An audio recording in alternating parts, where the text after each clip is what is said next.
Gulf ದೇಶಗಳಲ್ಲಿ ಯುದ್ಧದ ಹಿನ್ನೆಲೆಯಲ್ಲಿ ಸಮರ್ಪಕವಾಗಿ ಕಚ್ಚಾ ತೈಲ ಆಮದು ಆಗದ ಹಿನ್ನೆಲೆಯಲ್ಲಿ ವಾಹನ ಸವಾರರಿಗೆ ಆತಂಕ ಬೇಡ ಅಂತ ಹೇಳಿ ಪೊಲೀಸರು ಜಾಗೃತಿ ಮೂಡಿಸಿರುವಂತಹ ಘಟನೆ ಕೊಪ್ಪಳದಲ್ಲಿ ನಡೆದಿದೆ. ಪೆಟ್ರೋಲ್ ಬಂಕ್ಗೆ ಬಂದು ಮೈಕ್ ಮೂಲಕ ಸಾರ್ವಜನಿಕರಿಗೆ ತಿಳುವಳಿಕೆ ಹೇಳಿರುವಂತಹ ಪೊಲೀಸರು ಯಾವುದೇ ರೀತಿಯಿಂದಲೂ ಕೂಡ ಪೆಟ್ರೋಲ್ ಡೀಸೆಲ್ನ ಕೊರತೆ ಇಲ್ಲ, ನೀವು ಕ್ಯಾನ್ ಡ್ರಮ್ ತೆಗೆದುಕೊಂಡು ಬಂದು ಪೆಟ್ರೋಲ್ ಡೀಸೆಲ್ ತುಂಬಿಸಿಕೊಳ್ಳುವಂಥದ್ದು ಬೇಡ ಅಂತ ಹೇಳಿ ಕೊಪ್ಪಳ ಟ್ರಾಫಿಕ್ ಪೊಲೀಸರು ಮನವಿ ಮಾಡಿದ್ದಾರೆ. ಎಲ್ಲರಿಗೂ ನಮಸ್ಕಾರ. ಈ ಮೂಲಕ ಸಾರ್ವಜನಿಕರಿಗೆ ತಿಳಿಯಪಡಿಸುವುದೇನೆಂದರೆ, ಯಾವುದೇ ಕಾರಣಕ್ಕೂ ಸಾರ್ವಜನಿಕರು ಪೆಟ್ರೋಲ್ ಬಗ್ಗೆ ಆಗಲಿ ಡೀಸೆಲ್ ಬಗ್ಗೆ ಆಗಲಿ ಆತಂಕ ಪಡದೆ ಪ್ರತಿನಿತ್ಯ ಯಾವ ರೀತಿಯಾಗಿ ನೀವು ಬಳಸ್ತಾ ಇದ್ದೀರಿ ಅದೇ ರೀತಿಯಾಗಿ ಪೆಟ್ರೋಲ್ ಲಭ್ಯ ಇರುತ್ತದೆ ಹಾಗೂ ಡೀಸೆಲ್ ಕೂಡ ಲಭ್ಯ ಇರುತ್ತದೆ. ನಾವು ಯಾವುದೇ ಕಾರಣಕ್ಕೂ ಕ್ಯಾನ್ ಆಗಲಿ ಮತ್ತು ಡ್ರಮ್ಗಳನ್ನು ತೆಗೆದುಕೊಂಡು ತುಂಬಿಸಿಕೊಂಡು ಹೋಗುವ ಅವಶ್ಯಕತೆ ಇರೋದಿಲ್ಲ.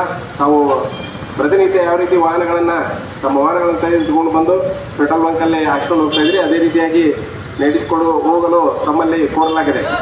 ನಮಸ್ಕಾರ. ಇದು ಪೊಲೀಸ್ ಪ್ರಕಟಣೆ. ನಮಸ್ಕಾರ. ನ್ಯೂಸ್ ಅಲರ್ಟ್ ನಿಮ್ಮಿಂದ ನಿಮಗಾಗಿ.